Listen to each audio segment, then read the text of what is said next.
Hello, ഇന്ന് നമുക്ക് പച്ചമാങ്ങ കൊണ്ടൊരു രസം തയ്യാറാക്കിയാലോ? ഇതുവരെ നമ്മൾ പച്ചമാങ്ങ കൊണ്ട് രസം തയ്യാറാക്കി നോക്കിയിട്ടില്ലല്ലോ. നമുക്ക് ചെയ്യാം. ആദ്യം ഇതുപോലെ 2 പച്ചമാങ്ങ എടുക്കുക.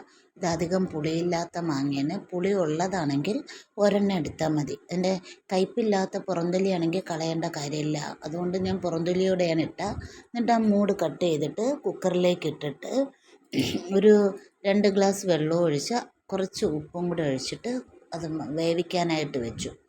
ഞാൻ അതിൻ്റെ മാങ്ങാണ്ടിയോടെ തന്നെയാണ് വെച്ചത്. അതുപോലെ നമുക്ക് വേവിച്ചെടുക്കാം, കഷ്ണങ്ങളൊന്നും ആക്കണ്ട.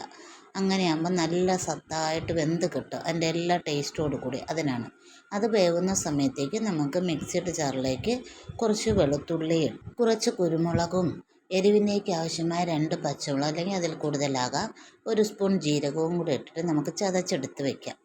അത് ചതച്ച് മാറ്റി നമുക്ക് ഒരല്പം പുളി, മാങ്ങയുടെ പുളിയുണ്ട്, അതിനെ ഒന്ന് ബാലൻസ് ചെയ്യാൻ വേണ്ടിയിട്ടുള്ള പുളി നമുക്ക് വെള്ളത്തിൽ കുതിരാനായിട്ട് വയ്ക്കാം.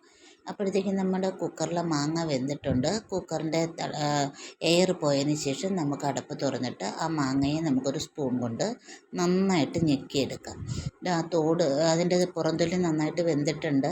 അതോടുകൂടി തന്നെയാണ് ഞാൻ ഞെക്കിയെടുക്കുന്നത്. കാരണം ഈ പുറന്തൊലിക്ക് അധികം കയ്പ്പ് രസം ഇല്ല. ഞാൻ പച്ചമാങ്ങ കഴിച്ചപ്പോൾ അങ്ങനെ ഫീൽ ചെയ്തുകൊണ്ടാണ് ഞാൻ പുറന്തൊലിയോട് കൂടി തന്നെ എന്നിട്ട് ആ മാങ്ങാണ്ടി അതിൽ തന്നെയുണ്ട്. ഞെക്കി നന്നായിട്ടങ്ങ് ഉടച്ചെടുക്കുക. മിക്സിയിലിട്ട് അരയ്ക്കേണ്ട, അപ്പോൾ ടേസ്റ്റ് മാറും. നന്നായിട്ട് സ്പൂൺ കൊണ്ട് തന്നെ നമുക്കങ്ങ് ഉടച്ചെടുക്കാം.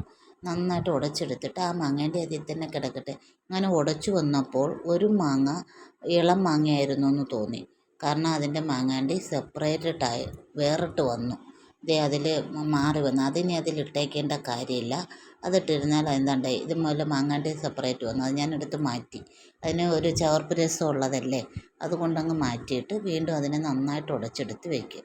മറ്റേ നല്ല മുറ്റിയ മാങ്ങാണ്ടി അതിൽ തന്നെ ഇട്ടിട്ടുണ്ട്. അത് അതിൽ കിടക്കട്ടെ, നല്ല ടേസ്റ്റാവും നമുക്ക് അവസാനം രസത്തിൽ നിന്ന് എടുത്ത് കഴിക്കാനായിട്ട്. പിന്നെ ഞാനൊരു പാൻ വെച്ച് ചൂടായപ്പോൾ വെളിച്ചെണ്ണ ഒഴിച്ച് കടുകും മുളകും കറിവേപ്പിലയും കൂടെ മൂപ്പിച്ചു. അത് മൂത്ത് കഴിഞ്ഞിട്ട് നമ്മൾ ചതച്ച് വെച്ചിട്ടുണ്ടല്ലോ രസത്തിൻ്റെ കുറച്ച് കൂട്ട്, ആ ചതച്ച് വെച്ച കൂട്ട് നമുക്കിതിലേക്ക് ഇട്ട് കൊടുത്ത് നന്നായിട്ടങ്ങ് മൂപ്പിക്കാം. ഫ്ലെയിം കുറച്ച് വെച്ച് മൂപ്പിക്കുക, അല്ലെങ്കിൽ പെട്ടെന്ന് അങ്ങ് കരിഞ്ഞു പോകും. അതിനെ നന്നായിട്ട് മൂപ്പിച്ചെടുക്കണം. ഒരു 2-3 മിനിറ്റ് ആകുമ്പോഴത്തേക്ക് ഇത് നന്നായിട്ട് മൂത്ത് വരും. ഇപ്പോൾ നന്നായിട്ട് മൂത്തു. ഇനി നമുക്കതിലേക്ക് ഉടച്ചു വെച്ച മാങ്ങ ചേർത്ത് കൊടുക്കാം. മാങ്ങ നല്ല കട്ടിയായി ആ സമയത്തേക്ക്. അതുകൊണ്ട് കുക്കറിൽ കുറച്ച് വെള്ളവും കൂടെ ചേർത്തിട്ട് നമുക്കത് ഒഴിച്ചു കൊടുത്ത് നന്നായിട്ടൊന്ന് ഇളക്കി ചേർക്കാം. രസത്തിൻ്റെ പൊടിയുടെ കൂട്ടും മാങ്ങയും കൂടെ തമ്മിലൊന്ന് ടേസ്റ്റ് ഒന്ന് മിക്സ് ആവട്ടെ. അപ്പോഴേക്കും നമുക്കതിൻ്റെ ഒരല്പം പുളി മതി അതിലേക്ക് ഒഴിച്ചു കൊടുത്താൽ. കാരണം മാങ്ങയുടെ പുളിയുടെ ആ പുളിപ്പിനെ ഒന്ന് ബാലൻസ് ചെയ്യാൻ വേണ്ടിയിട്ടുള്ള പുളിരസം ഒഴിച്ചാൽ മാത്രം മതി, കൂടുതൽ വേണ്ട. എന്നിട്ട് കായപ്പൊടി ചേർത്ത് കൊടുക്കുക. 1/2 ടീസ്പൂൺ ഉലുവാപ്പൊടിയും കൂടെ ചേർത്ത് കൊടുത്തിട്ട് നന്നായിട്ട് ഇളക്കുക. നന്നായിട്ട് ഇടയ്ക്കിടയ്ക്ക് ഇളക്കി എടുക്കുക. എന്നിട്ട് ഈ സമയത്ത് ഉപ്പ് നോക്കിയിട്ട് പോരാത്ത ഉപ്പുകൂടെ ചേർത്ത് കൊടുക്കണം. ഉപ്പും കൂടെ ചേർത്ത് കൊടുത്ത് ഭയങ്കര തിക്കായിട്ട് ഗ്രേവി ആണെങ്കിൽ കുറച്ചുകൂടെ വെള്ളം ചേർത്ത് കൊടുത്ത് നന്നായിട്ട് ഇളക്കുക. അപ്പോഴത്തേക്ക് ഇങ്ങനെ തിളച്ച് വരുന്ന സമയത്തേക്ക് ഒരു 2 സ്പൂണോളം ശർക്കര വെള്ളം കൂടെ ചേർക്കുക. കാരണം മാങ്ങയുടെ പുളി, നമ്മൾ ചേർത്ത പുളി, ഇതെല്ലാം ടേസ്റ്റ് ഒന്ന് നന്നായി കിട്ടാനാണ് ആ ശർക്കര വെള്ളം ചേർക്കുന്നത്. അതും കൂടെ ചേർത്ത് നന്നായിട്ട് തിളയ്ക്കുമ്പോൾ നമുക്ക് വേറൊരു പാത്രത്തിലേക്ക് മാറ്റിയെടുക്കാം.